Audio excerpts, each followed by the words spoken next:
What is good? Osiris here, stuck in the middle. Want to give a shout out to username HOV Emojo. This video is for them. Here's the comment. Hey, I appreciate the extra content lately. Still watch all your videos. Can you elaborate on the Facebook and the private business argument? I know you explained your point well in the video, just looking for more info. Well, first of all, thanks a lot for watching the videos. And I did not explain myself well, in my opinion. I just glossed over this topic in another video. This is about our First Amendment rights. I have been screaming from the rooftops that our First Amendment rights are being violated. And that's one of the big reasons you're seeing our union, our country falling to pieces right now. There's a reason why it's the First Amendment. What is the First Amendment? What does it say? It says that Congress shall make no law respecting an establishment of religion or prohibiting the free exercise thereof, or abridging the freedom of speech or of the press, or the right of the people peacefully to assemble and to petition the government for a redress of grievances. The big question here is, are we entitled to First Amendment rights on social media? No. We should be. That's my argument, but the actual answer right now is no, and here's the reason why. My name is Nadine Strawson. I am a professor of law at New York Law School, and for many years I was the head of the American Civil Liberties Union.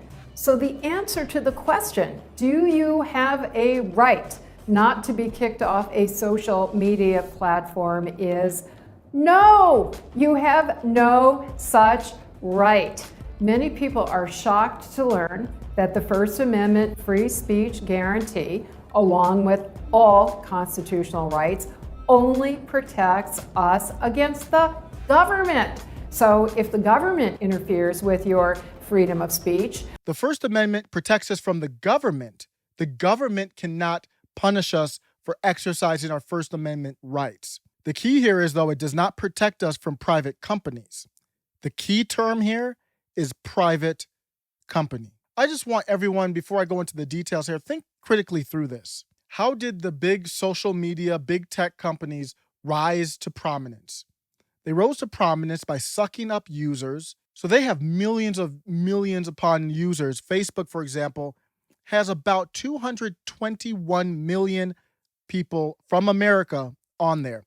There's only 330 in America. They've got 2/3 of the country on there. The argument here is, are they a public utility? The traditional definition of the term public utility is an infrastructural necessity for the general public where the supply conditions are such that the public may not be provided with a reasonable service at reasonable prices because of monopoly in the area. So there are two things that designate something as a public utility, that could designate something as a public utility. The first piece is infrastructural necessity. Are they an infrastructural necessity? Yes, but don't take my word for it. In 2017, the Supreme Court ruled in the court case Packingham versus North Carolina. In this case, North Carolina barred sex offenders from being able to go online to social media. This case, one of them sued and took it all the way up to the Supreme Court. It was a unanimous decision in the sex offender's right to be able to access social media.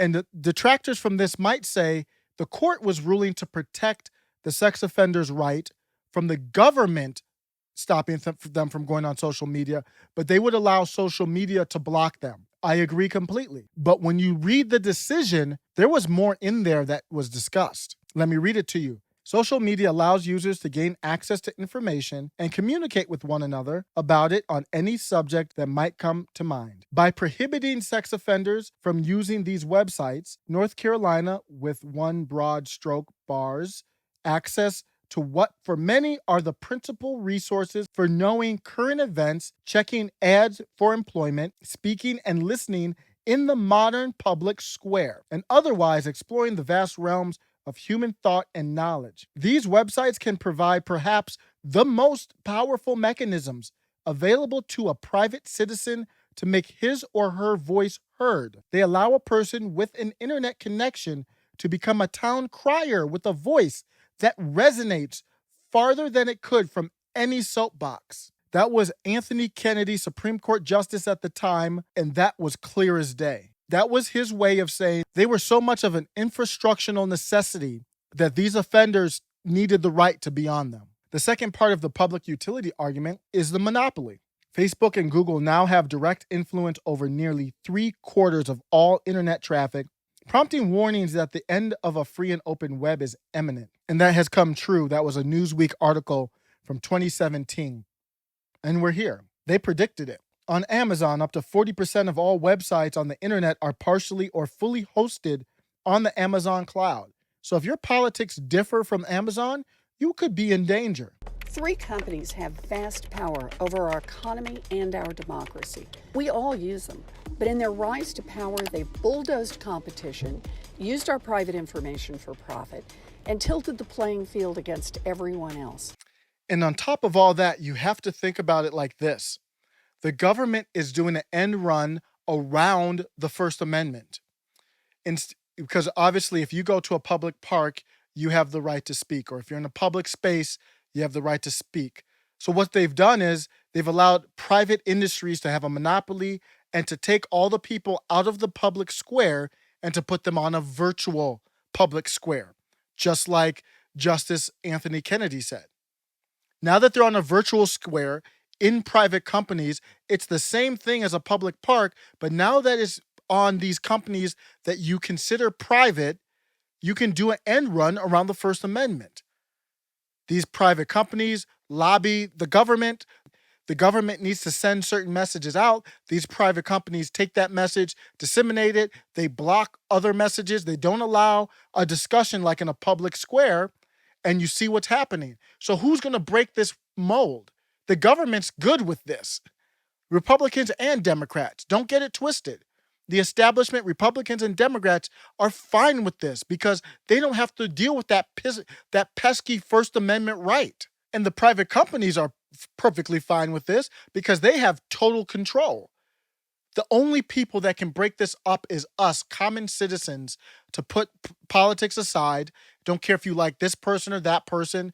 You've got to be able to step up and say, we don't want it like this. The algorithms have to be public. You're a public company, and there should be no rules on this website other than the laws we already have in our country. We don't need any more laws. I'm going to end with this quote from George Washington, and tell me if this resonates with things going on in our current day right now. This is George Washington in an address to officers of the Army in March 15th, 1783, and it resonates during our times right now more than anything. For if men are to be precluded from offering their sentiments on a matter, which may involve the most serious and alarming consequences that can invite the consideration of mankind, reason is of no use to us. The freedom of speech may be taken away, and dumb and silent we may be led like sheep to the slaughter. Take care. I'm the ugliest version of passed down toxic capitalist rabid MC perversion. I'm America.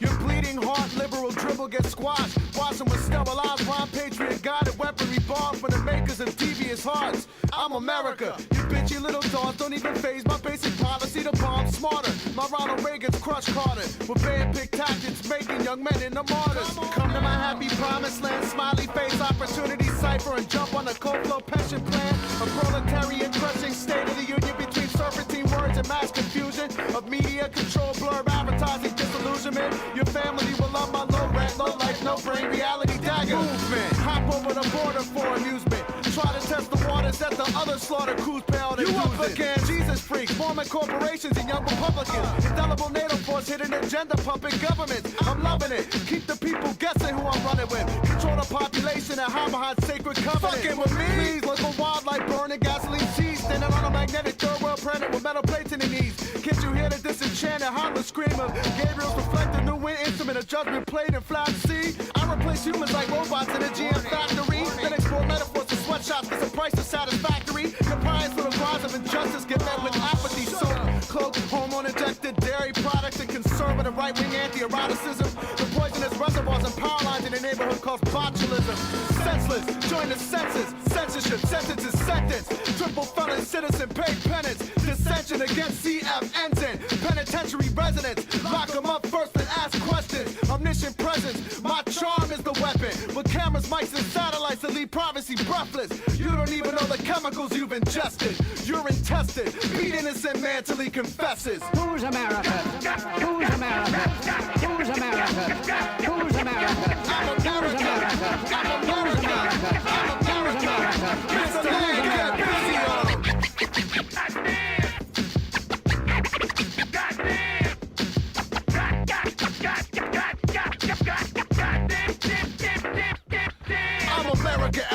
terminus, verbal curfew murders. You either purchase my products or you're worthless. That's my service. Don't look into the oculars of a daylight saver. Eraser, city-headed monument defacer, comprising of patriot droids sent into the void with lead linings, employed by the bureaucrats of automatic twisted rhyme timing. You're guaranteed nothing but my fat little finger that lingers 1 inch off of the big button. Let's start this. I'm sarin gas, hide in your apartments. I'm stuffed like a robot hidden in a fat asshole apartment. You give a prickly fuck like sand shark skin condoms to your parent vaginal problem. The hottest shit off sound. I'm America until infinite gestures measured to the pesticide symmetry. Invite you to cross the border, then shit on your divinity.